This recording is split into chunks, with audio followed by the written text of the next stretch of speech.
No? Well, welcome to these 21 days of prayer and fasting.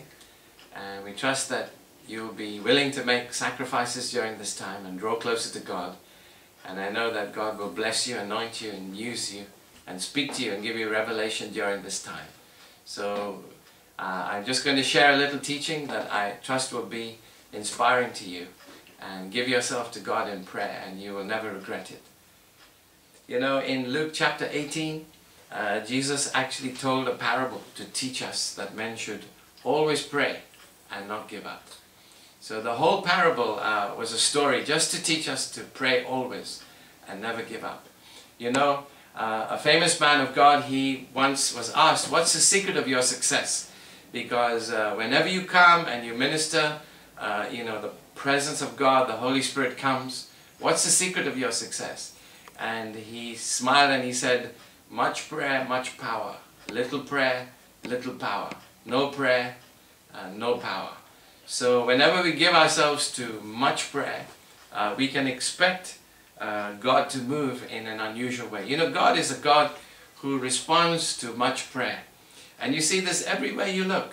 You see it in the parable in Luke 18 of the widow who continually comes to the unjust judge. And then Jesus said, my Father is not an unjust judge, He's a just judge. And those who cry out to Him with much prayer day and night, He said, they will be vindicated speedily. So God always responds to much prayer. I want to read you a little excerpt from William Seymour. You know, William Seymour was used at the turn of the 1800s into the 1900s to be a catalyst for revival in the world. He was a black man, and he was not really respected in the society he lived in, but God used him. Listen to this. You know, the man William Seymour, he started praying 3 hours a day, asking for God's glorious manifestation, not only in his own life, but in the world. And nothing seemed to happen. And then he increased it to 5 hours a day. This is in Los Angeles, California. He prayed for 18 months. All this time, he was working in a restaurant for 8 hours daily. He wanted to give up praying when he heard an inner voice saying to him, increase your prayer to 7 hours. He protested but decided to give it a try. He prayed for another 6 months or thereabout, and one day the power of God came with such an effusion that it sparked off a revival that became known worldwide as the Azusa Street Revival. You know, John G. Lake, who was a very famous evangelist, who did great things, he said when he met William Seymour, he said he had more of God in him than any man he'd ever met. And the secret of William Seymour's success was he trusted God through much prayer. And through much prayer, William Seymour brought God onto the scene. He brought God upon his own life. He became God-touched, God-illuminated, God-inflamed, and God-empowered. His utterances became pointed and barbed. They transfixed the crowds with convicting force and saving power. You know, as you give yourself to much prayer over the 21 days and make the sacrifice that is acceptable to the Lord of fasting, God will reward you. Because Jesus said those who fast, the Father will reward them openly. You will see an open reward as you give yourself sacrificially to prayer. Now, wherever you look, in contemporary times, in historical times, or even in biblical times, you will always see that God responds to much prayer. Now, the day of Pentecost was a day when there was much prayer going on. 120 people prayed for 10 days. That's much prayer. And at the end of the 10 days, God visited them. He came down, overflowed from them, and touched people around. You see it throughout the Bible. You see in the book of Esther. Esther, through Mordecai, called the Jewish people to much prayer. And they fasted and prayed for 3 days. And God changed the destiny of a nation. How much more will He touch your life, your family, your church, your ministry? You see it throughout the Bible in 2 Chronicles 20.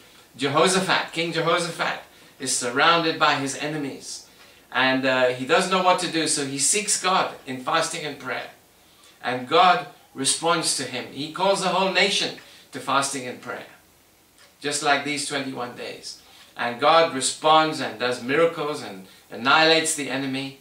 And it's just marvelous that wherever you look, I know even in my own life, when I've given myself to fasting and prayer, God has always manifested His glory, shown up. Even if He doesn't do it immediately, He does it in the days ahead of the fast. So I encourage you to give yourself to prayer. You know, in 2 Chronicles chapter 7, we read that after Solomon stopped praying, after he stopped praying, the fire came. And God sends His fire in response, especially to fasting and prayer. You know, Jesus made the comment in Mark's Gospel chapter 9. He said there's some types of demons, they'll never move until somebody fasts and prays. The disciples said to Him, why could we not cast out this demon? And you got to bear in mind they had cast out other demons, but they could not cast this one out. And Jesus said, there's a certain type of demon, it will not move. It will not move off your family, off your life, off your ministry. It will not be moved out of the way until somebody fasts and prays.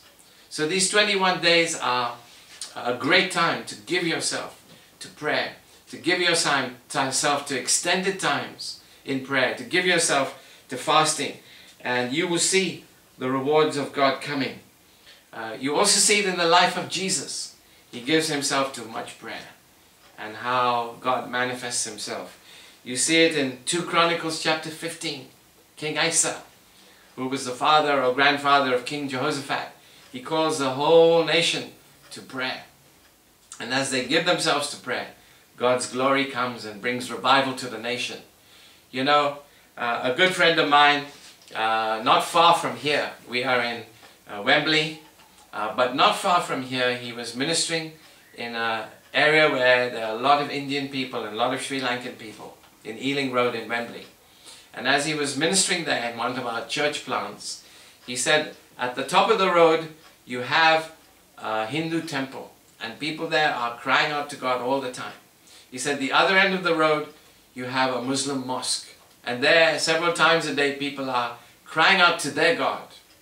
And right in the middle you have a few Christians. He said, always remember this, the spirit realm will respond to the highest bidder.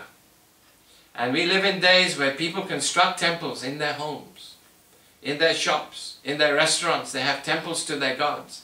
And, you know, there's worship and connection going up to false gods, bringing false spirits in force to work in different areas. So as Christians, we must respond to the teachings of Jesus. He said, if it's my house, it must be a house of prayer. So you become a house of prayer. As an individual, give yourself to prayer, especially during this time. You become a mobile prayer unit. Wherever you go, you pray, things change. Let your home be a house of prayer. There are many homes where they have rooms full of idols to their gods. And their worship and their prayers go up in the spirit realm. And there is a response to that. The spirit realm will always respond to the highest bidder. So these are days where we need to call out to God. We see in the book of Joel that in Joel chapter 2, blow the trumpet in Zion, come before Him in fasting and prayer, and He will come down and invade your home. He'll invade your house. He'll invade your church. He'll invade the area in which you live. These are great and marvelous and amazing days. So I encourage you, give yourself to prayer. Give yourself to fasting. You will never regret it, especially during this season. Always remember this, much prayer, much power. Little prayer, little power. No prayer, no power. God bless you.